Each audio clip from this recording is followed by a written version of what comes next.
Welcome to Inform TV. I'm Alan Roebke.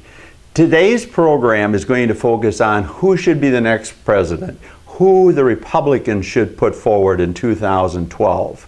I've been asked by many friends and past acquaintances, knowing my political background and what I think of the current Republican field. It's a field of super lightweights.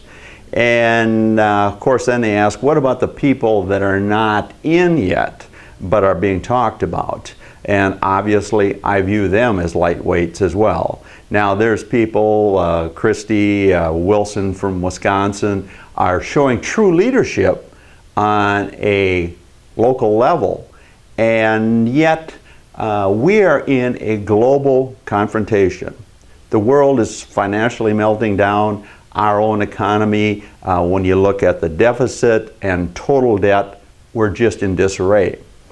And if we're going to address the issues as a capitalistic society needs to address the issues, we have to bring a globalist in. We have to have a person who has been involved in business, not just in the United States, but worldwide, with a proven record of getting the job done. Now, when I talk about somebody in that context, the only one that comes to mind, yet there's others of course, is Rex Tillerson of Exxon. And I don't think there's anybody that I've been observing for the last few years that shows the leadership capabilities that we need. Now, obviously the general public says we need an oil man. And obviously, presently, he had a spill issue in Wyoming, I believe it is. But the reality is, we've had our society, our presidents, talking since Richard Nixon term of how he was going to give us energy independence, and Carter and Reagan and Bush and Clinton and Bush and Obama. Yet the reality is we haven't come close to addressing energy independence, energy policies and prices that stay at a reasonable level that the common person can deal with. And when we look at it, the energy situation, one of the things that really caught my attention when we were first going to skyrocketing energy prices, and I'll try to put it on InformTV's .com's website, where you can look at the interview, or at least a portion of it. When Rex was interviewed with Today Show host Matt Lauer, he gave an interview that should have been the crux of energy policy and energy arguments with the media and Congress. Matt asked Rex, are we running out of oil? And Rex replied, not in our lifetime.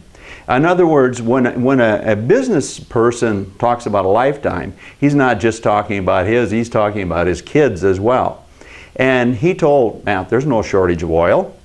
Yet the price of oil was going out of sight. In fact, today when you look at the weekly inventory numbers from the Energy Information Agency or the International, there is no sign that we have a shortage of oil. Yet prices are monumental and causing great stress in our economy, affecting common workers to an immense degree, yet we're not addressing it. Now, if indeed we as a society fully understand we have to have energy independence, first of all, we need a person like Rex Tillerson that understands what that really means. Is energy independence being to the point where we retap America's energy sources, or we get together with other countries as a pool? For example, a big portion of our energy comes from Canada. And should we be looking at natural gas, or should we be looking at the rechargeable car, the Chevy Volt? And I think Rex is the person that can bring those issues to a forefront. He's very articulate. He looks presidential. He is presidential. He's president of Exxon Mobil. Now, Rex has dealt with basically every country in the world. Rex has lived and dealt with, right in the Mid East, the problems of terrorism, of OPEC, and he has been involved with Russia. I encourage you to look at Rex's resume, both from a Mobil Exxon website, Wikipedia website, and just see what I'm talking about. And the interesting thing, an oil man. He was a Boy Scout as a young man, and I think he's at the point in time in his life, money is no longer an object for him, obviously. I think his predecessor retired with a $400 million severance package, and Rex bringing about 8 to 9 billion per quarter to the Exxon stockholders. I'm sure his compensation has been adequate, that finances are no longer an issue. But people say, well, Rex is not on the ballot. The Republicans aren't talking about. He has never implied in any manner, shape, or form, that I'm aware of at least, that he wanted to be president of the United States. But I think we're truly at a point in time, just as our forefathers were when this country was founded. They basically went to Washington and said, you're going to command our army, you're going to be our next president. It wasn't, we're going to take you to one of the states and you go to door and talk to the little old ladies and the farmers and the businessmen and see if you can go one-on-one and sell individuals or special interests on your characteristics and your capabilities. Rex doesn't need to do that. Rex has proven that he's a leader.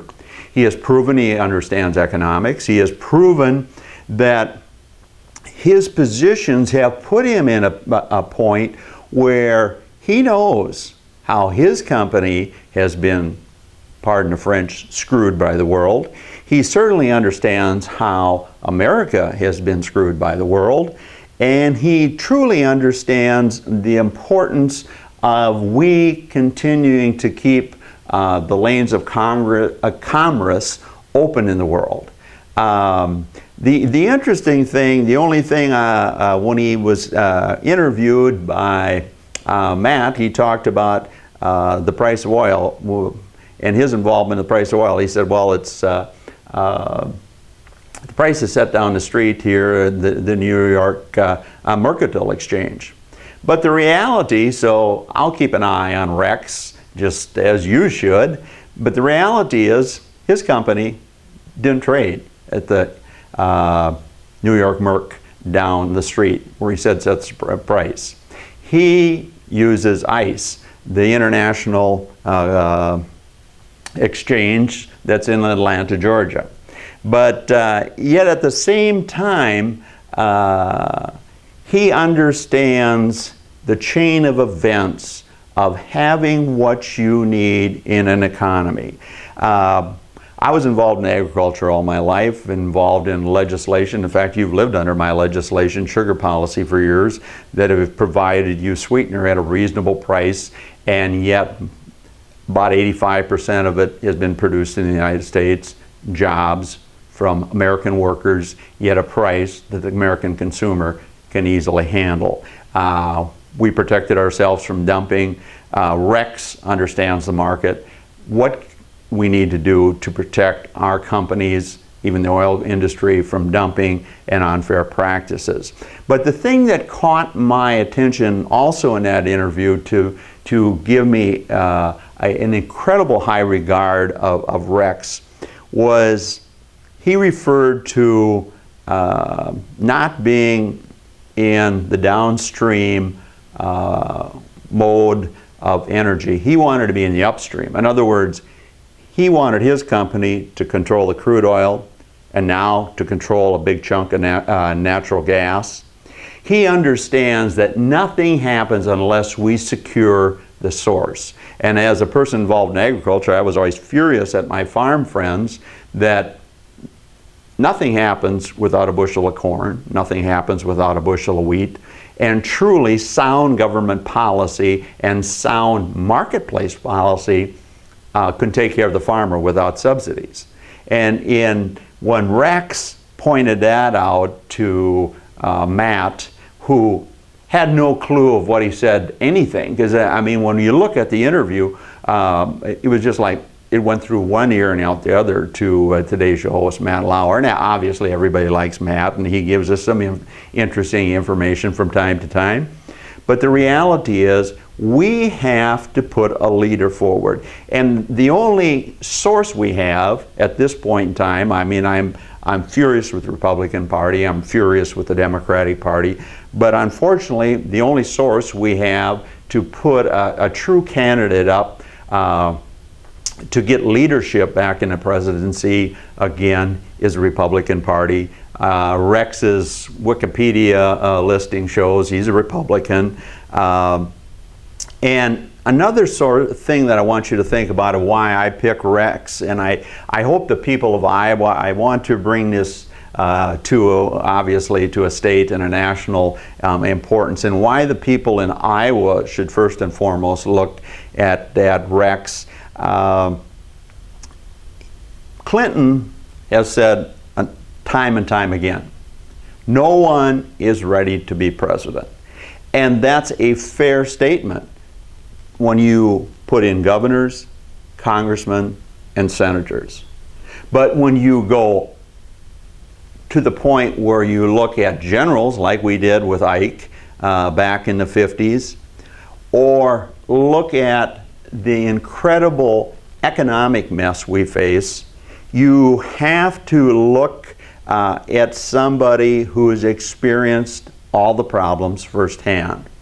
And truly, when you look at a person like Rex with his background in business and international dealings, you would say, yeah, there's probably a third of what he's going to face that he wasn't prepared for. But easily 2/3 is something he dealt with and is dealing with on a daily basis today.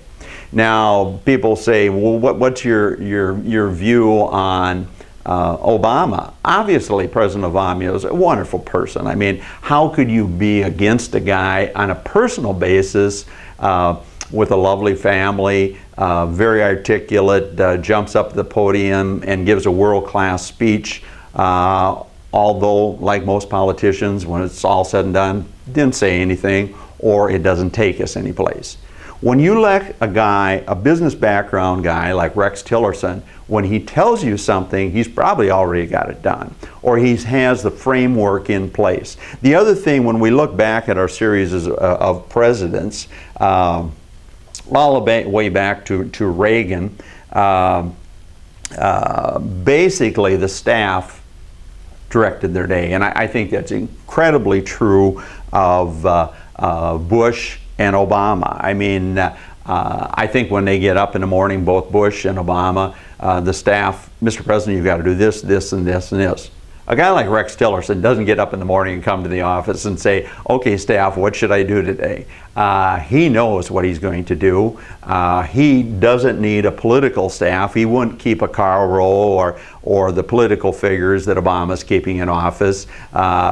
He could make a phone call and get a decision from key people in a matter of minutes. His portfolio of business contacts, foreign leader contacts, no one matches his background, his resume. And that's why when people ask me, who do I want for the next President of the United States? Rex Tillerson, first and foremost. And if Rex is not your choice, I'm telling you truly, a resume, experience, and lifestyle that Rex has followed is something we must have in the next president. It's not an option. We strictly must have it. So if Rex is my model, and I've had a past of being able to shake things loose when other people can't, Rex is our man. And I hope people that look at this can send it to people in Iowa to view and think about. Start doing the resume on Rex Tillerson. Get Rex Tillerson in Iowa to make a few speeches. Get him in Vermont, get him in South Carolina, get in the Super 20 or whatever the primary system is going to be, and start putting pressure on Rex. Hey Rex, we're in a disastrous mess, and it's time we bring a leader with proven record of excellence and knows how to get the job done. I want to thank you for listening to Inform TV today. I encourage you to go to our website, informtv.com, and I encourage you to pass this on to your Republican friends to see that they start looking for the criteria we need as a leader. And there is no criteria when you look at energy, when you look at jobs, when you look at the ability to deal with foreign nations. Rex Tillerson is our man for the Republicans to put forward as the next President of the United States. Thanks for listening to Inform TV. I'm Alan Roebke, Alexandria, Minnesota.